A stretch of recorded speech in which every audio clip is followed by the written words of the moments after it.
Boa noite, muito obrigado pela presença, né? No sábado úmido, frio, mas a gente vem aquecer um pouquinho, na verdade, o que mais precisamos, que é essa acolhida que a gente recebe no Centro Espírita, especialmente quando a gente traz uma questão tão importante na vida de cada um, que é o como encarar a vida, como dar sentido a ela, como entender que a minha vida tem tanta problemática, tem uma natureza de provas tão árdua. Pelo menos é o que me parece ser árdua. Mas às vezes eu paro, olho ao lado, olho à frente, reflito e vejo que há dores muito maiores. Há desafios evolutivos muito maiores na existência de cada um. Cada vez que a gente pensa em escrever algo, normalmente a gente escreve daquilo que está necessitado, eu não tenho dúvida alguma. Eu costumo muito falar sobre família, porque preciso entender a minha questão da minha família. Falo sobre enfermidades, sobre dor, sobre perdas, porque de alguma forma a gente as enfrenta, em maior ou menor grau, e tem que lidar com elas. E tem que dar exemplos diante delas.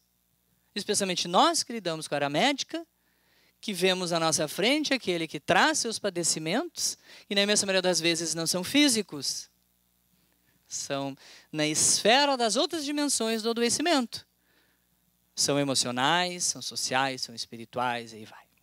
Então a gente fala um pouquinho aqui sobre o sentido da vida à luz de algumas inspirações. Assim como a Beth muito se inspirou no Richard Bach, eu muito me inspirei em Leon Denis, que para mim é uma grande fonte de inspiração nas questões filosóficas da vida.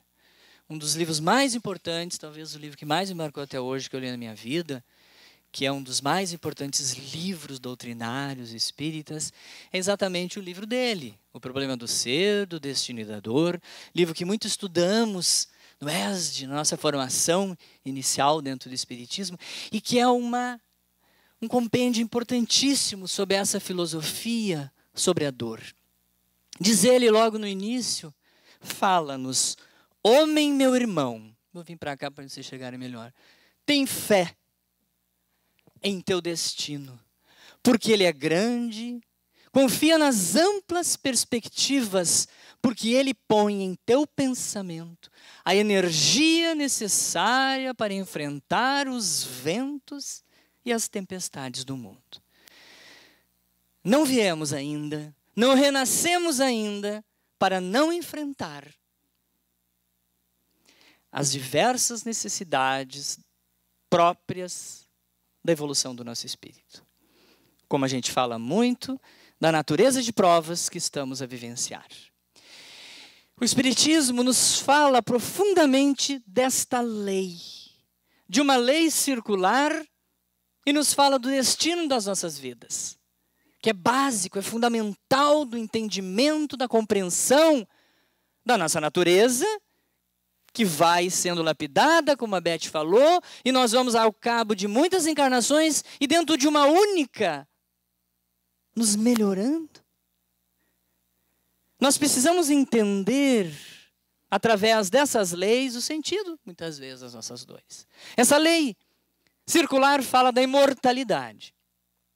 Leon Denis diz que a imortalidade, semelhante a uma cadeia sem fim, desenrola-se para cada um de nós na imensidade dos tempos. Cada existência liga-se pela frente e por detrás as outras. Segue ele falando da lei dos destinos. Diz-nos ele: todo ser já existiu, renasce e sobe, evolve assim em uma espiral, cujas órbitas vão aumentando cada vez mais, e é por isso que a história vai tomando um caráter universal. É preciso renascer. É esta lei comum do destino humano, que também evolve em um círculo em que Deus é o centro dele. Nós precisamos passar de ano na nossa escola da vida básica do aprendizado. Talvez chegamos até o máximo da escala, que é o pós-doutorado, ou fiquemos, independente de que estágio for. Mas nós vamos aprendendo e passando a cada estágio necessitados do aprendizado anterior. Assim vale, na proporção infinitamente maior, das nossas existências. Precisamos do aprendizado a cada uma delas. Então não há como evoluirmos de outra forma. Não há como evoluirmos de outra forma. Os encontros que agendamos nas anteriores e nas seguintes existências da vida, tanto encarnados quanto libertos do veículo físico, vão tecendo esses fios necessários para a construção da nossa destinação. Tudo está interligado. O destino que estamos fazendo nesta vida se refletirá certamente nas seguintes. E muitas das coisas ou consequências da nossa existência atual têm a ver com as anteriores. Então, isso são noções básicas, elementares, importantíssimas que a gente precisa sempre revisitar da doutrina espírita. Somos, então, parte fundamental dessa grande rede de almas ligadas umas às outras, influenciando-se reciprocamente em múltiplas relações, constituindo assim a solidariedade entre os seres. Este é o planejamento, esta é a organização. Então, esta lei dos renascimentos, ela vai nos ajudar a entender um dos tópicos que eu trago, porque o livro tem vários capítulos, eu trago o tópico das provas, da necessidade ainda de uma natureza de prova para cada um de nós, para o aprendizado necessário e a educação desse espírito. Então vamos evoluir por meio desses mecanismos, na imensa maioria de nós. E na maior parte de nós, apesar de estarmos neste mundo de provas e expiações, estamos passando por provas necessárias. Expiações estão em menor número. Elas estão talvez e certamente quando nós focarmos, pegarmos a nossa lente pessoal e olharmos aí fora. Quando ainda existe muita violência, muito desamor, muito ódio, muita raiva, muita desgraça que se vê ainda no mundo afora. Muitas das vezes vemos muito sofrimento. E a não aceitação e a não compreensão do sofrimento. Eu não preciso necessariamente ter uma grande doença, ter nascido aleijado, mongol, sem estar inserido no meio que me acolheu como família, sofrendo perdas em cima de perdas para caracterizar uma expiação. Não. Muitas das vezes a expiação se diferencia da prova na questão da não aceitação e da revolta diante daquele impositivo kármico. Isso pode caracterizar muito mais ser uma expiação, ou seja, ser uma posição desse espírito ainda em revolta para enfrentar aquilo, do que propriamente a gravidade da situação que ele enfrenta. Essa é uma releitura que eu faço e já fiz através de outros livros que li sobre a diferença de uma para outra. Mas nesse mecanismo, entendamos que cada um de nós, fala-nos Dr. Bezerra de Menezes, diz que cada um de nós traz no arquivo espiritual suas próprias fichas, que determinam esse ou aquele, esta ou aquela prova. É clássico o exemplo que ele traz, que ele trouxe em algum momento.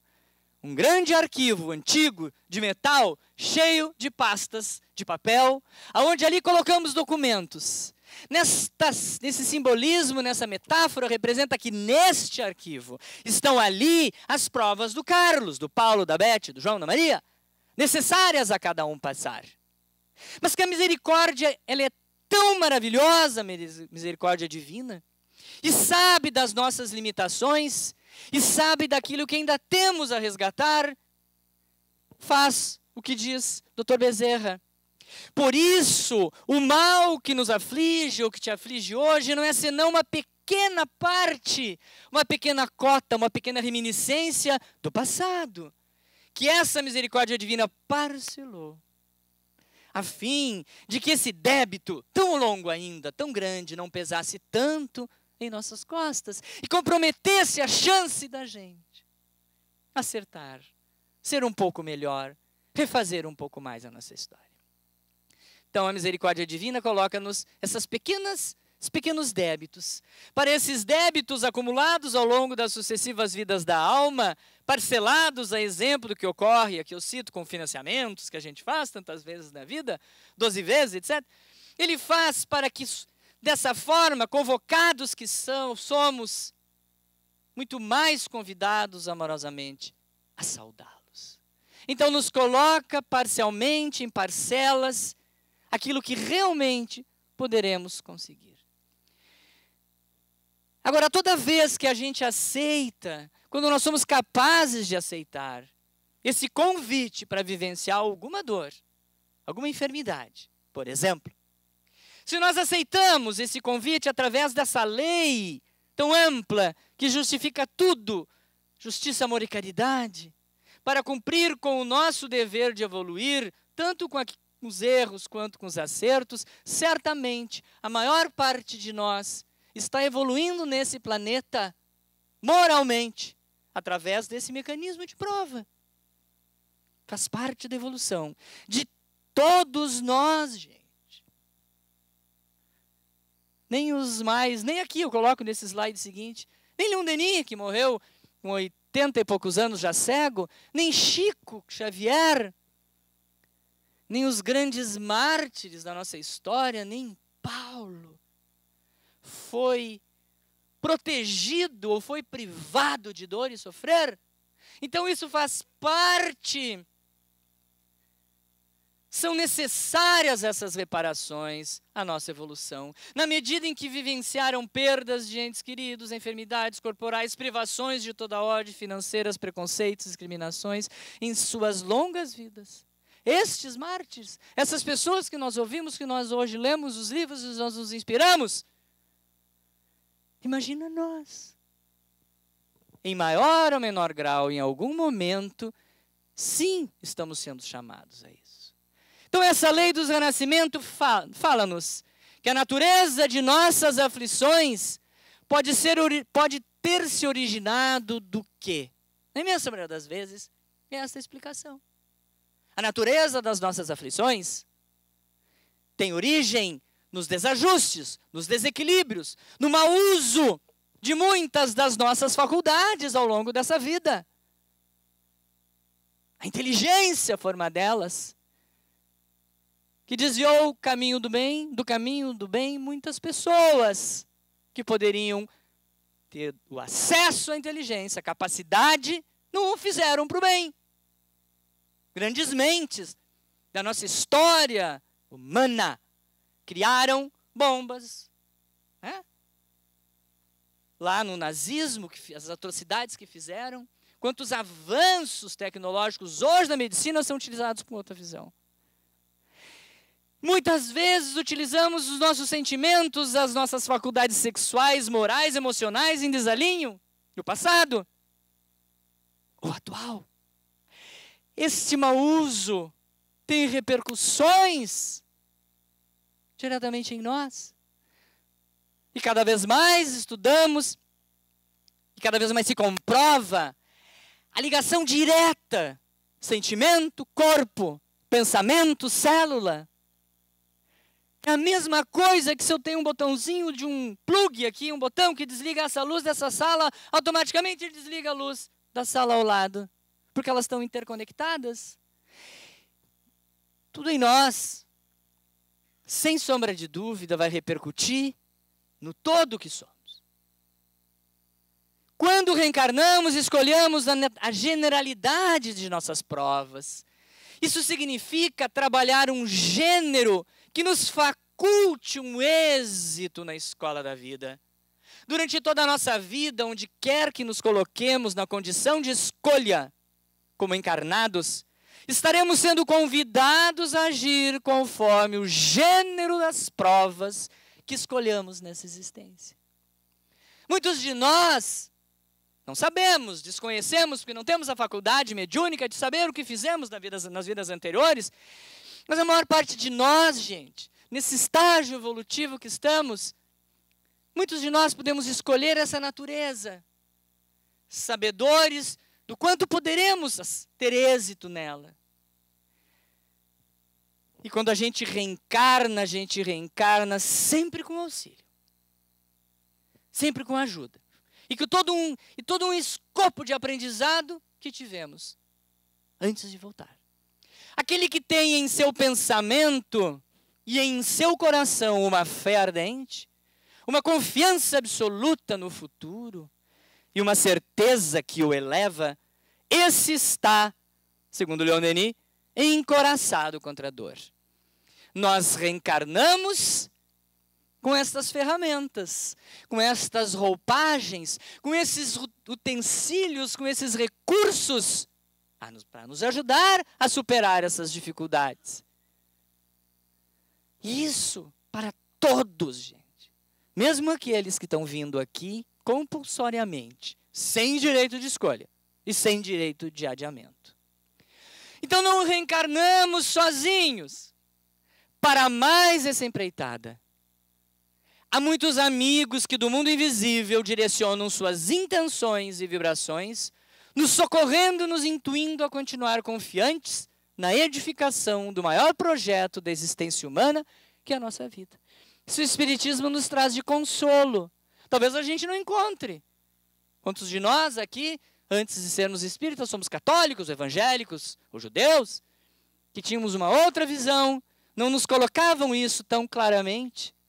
O Espiritismo é pródigo em nos revelar a existência do mundo espiritual, da influência desses amigos e do quanto eles também renascem conosco, nos acompanhando, nos intuindo. Muitas vezes a gente para e precisa fazer essa prece, meditando e pedindo ajuda. Nas horas de sofrimento, de angústias, de acabrunhamento, concentrai-vos e por invocação ardente atraí a vós os seres que foram como nós, homens, e que são agora espíritos celestes, e forças desconhecidas penetrarão em vós e ajudar-vos-ão a suportar vossas misérias e males. A própria doutrina serve. São esses seres de luz a nos orientar, a nos conduzir, a nos amparar diante das nossas dores. Essa compreensão das enfermidades à luz da doutrina espírita é de extrema importância, porque nós não estaremos privados de provas.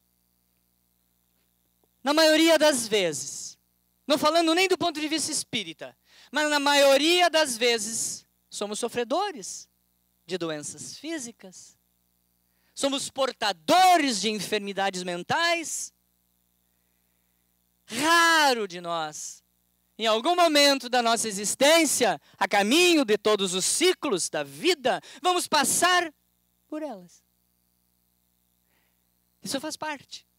Nós vimos lá no início que nem Chico Xavier foi privado de adoecer e ter que enfrentá-las. Então há, dentro deste planejamento espiritual, um mecanismo de prova importante para o aprendizado do nosso espírito, para a nossa reeducação, e ele vem muitas vezes na forma de uma doença. Se olharmos as raízes espirituais das doenças, raízes estas que remontam às vidas passadas, o véu se levantará e teremos uma compreensão mais acurada. Poderá ser um resgate, poderá ser uma prova, um crescimento e mudança de estágio energético espiritual. Não é só dor para a gente, pessoal, não é só dor para o nosso espírito, é também a oportunidade de avançar rápido na escalada evolutiva que cada um veio se preparar a passar. O Espiritismo, ele acrescenta ao conhecimento científico que já se tem das inúmeras formas pelas quais adoecemos, das inúmeras causas das nossas doenças. A ciência tradicional, ela é muito estanque, ela vai até aqui, ela necessita de provas e reforço dessas provas, para que aceite outras linhas. Pelo menos a nossa ciência tradicional ocidental. Mas o Espiritismo, como também ciência, vem trazer outras razões, outras causas, outras origens. Ele vem falar dos determinantes kármicos. Ele vem falar da lei do karma.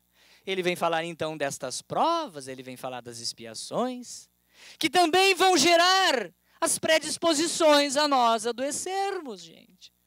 Não é só saindo daqui numa noite fria, sem proteção, que nós corremos um risco maior de pegarmos um resfriado, ou dependendo do estado imunológico que estivermos, uma pneumonia.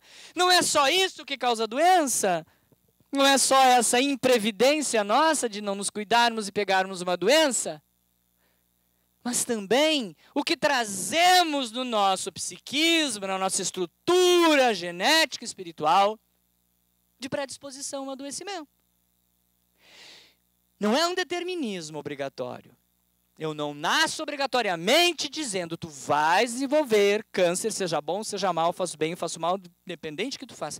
O Espiritismo não traz esse entendimento de determinismo de algo. Ele nos coloca maior possibilidade, a predisposição maior, a tendência mórbida a desenvolvermos algo. E estas tendências kármicas de vidas anteriores, de desequilíbrios fluídicos anteriores e atuais da nossa existência, é que vão, muitas das vezes, causar as enfermidades. Mas vejam, continua dizendo que estas doenças, que nascemos com tendência a vir a tê-las, elas poderão surgir ou não em nós, por estas novas escolhas que vamos fazer ao longo desta existência.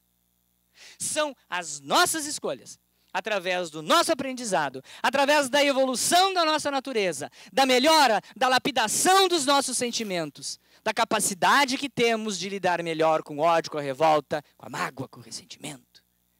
Na medida que fizermos isso, nós vamos diminuindo os riscos e as tendências ao adoecimento. A intensidade da doença se manifestar, ela vai depender do livre-arbítrio de nós, que trazemos gravadas em nós, e que poderá desenvolver de forma suave, moderada ou grave, ou até transmutar totalmente pelos atos de amor, fazendo com que esta doença ela não vá se manifestar em nós. Ela apenas fique só na matriz genética. Mas ela não se manifestou. Ou ela aconteceu leve, suportável, tolerável. E que eu desenvolva um mecanismo de compreensão e de resignação diante dela e a enfrente bem. Ou não. Ou esta doença, dentro desse mecanismo de aprendizado para cada um de nós, não foi entendida assim. Não foi aceita assim. E no lugar da compreensão, eu coloco a indignação, a insatisfação, a raiva e a revolta. Em nada melhora o meu karma. E só agrava a minha condição de saúde. Isso já nos dizia Lírio de Cerqueira Filho. O Espiritismo reforça sobremaneira que as causas das enfermidades humanas provêm das imperfeições da alma. A maioria das nossas enfermidades, especialmente as crônicas, de longa duração, elas estão lá na origem dos nossos desajustes, das imperfeições que cometemos ao longo das existências. Para o homem da terra, já dizia Chico Xavier, a saúde pode significar o equilíbrio perfeito dos órgãos materiais. Para os homens da terra, para a ciência materialista, ela só acha que a saúde é o equilíbrio dos órgãos. Para o plano espiritual, todavia, a saúde é a perfeita harmonia da alma. Diz ele, para a obtenção desta harmonia da alma, a gente precisa da contribuição preciosa das enfermidades. Chico Xavier, não nos coloca que a doença é algo que vem para purgar, para pagar os pecados, para nos fazer sofrer sem um sofrimento entendível, compreensível, raciocinado. Mas ele fala que a doença, para harmonizar a alma, precisa acontecer, e é um precioso contributo para a nossa existência.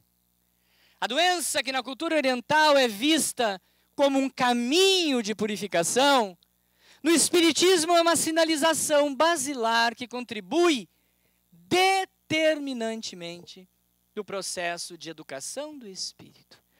Ela é um mecanismo regulador que busca alcançar e restabelecer o equilíbrio e a harmonia fluídica do psiquismo da gente. Não nos é permitida, como eu coloco aqui, vê-la como castigo, como praga. Se nós conseguirmos olhar e entender que há algo muito superior a nós, que entende a nossa vida como um todo, na interação das anteriores com a atual, isso nos fará compreender do porquê de estarmos lidando na nossa família, em nós próprios, com uma enfermidade. Que não é punição, é tentativa de reharmonizar e reequilibrar.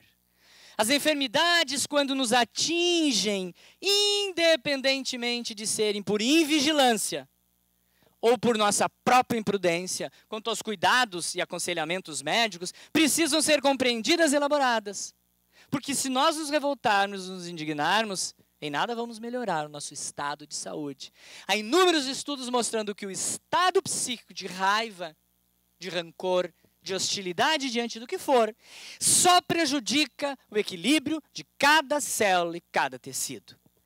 Pode ser determinante para que aquele conjunto de células tome um caminho distinto e resolvam se rebelar da sua matriz original genética e começar um tumor, um câncer, uma doença autoimune. Então, todo esse processo em nós se dá também pela nossa compreensão da dor, do sofrimento. O que precisamos, então, como eu coloco bem grande aqui, é que desenvolver um mecanismo de compreensão. A compreensão é muito diferente de uma aceitação quando não se tem caminho outro. É muito diferente da revolta, raiva, de um sentimento de querer fazer algo que não está ao seu alcance. Mas a compreensão, gente, nos faz entender e buscar a aceitação. A doença é frequentemente um reflexo simbólico dos nossos estados internos de intranquilidade emocional e bloqueio espiritual. E que, portanto, a doença é o caminho pelo qual o ser humano pode seguir rumo à cura. Sobre esse prisma, o médico não deve ser apenas um agente promotor da cura, mas também um educador.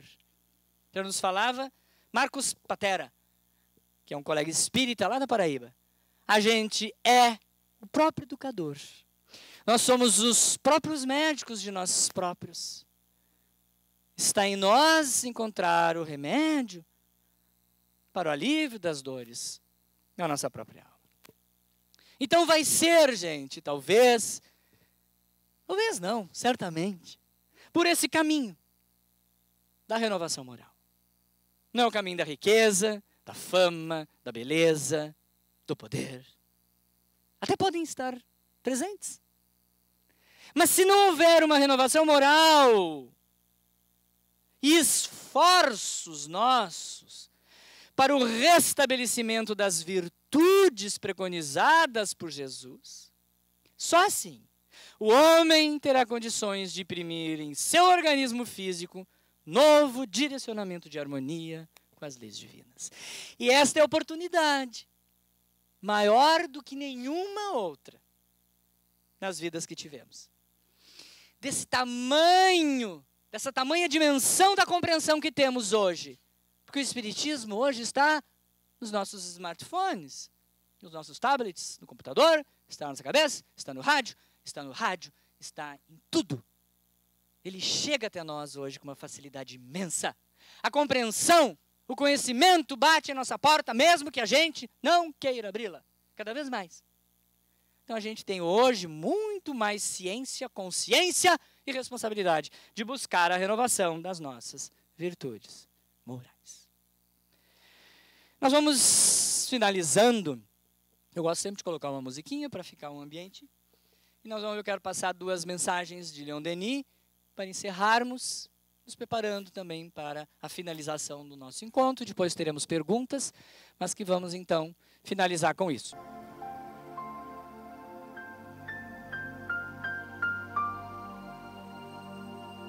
Vinde a mim, eu vos aliviarei, vos consolarei, vos tornarei mais doce a vida, mais fáceis a coragem e a consciência, mais suportáveis as provas.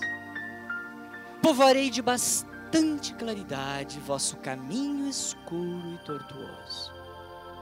Aos que sofrem, dou a esperança. Aos que procuro, concedo a luz. Aos que duvidam e desesperam, ofereço a certeza e a fé.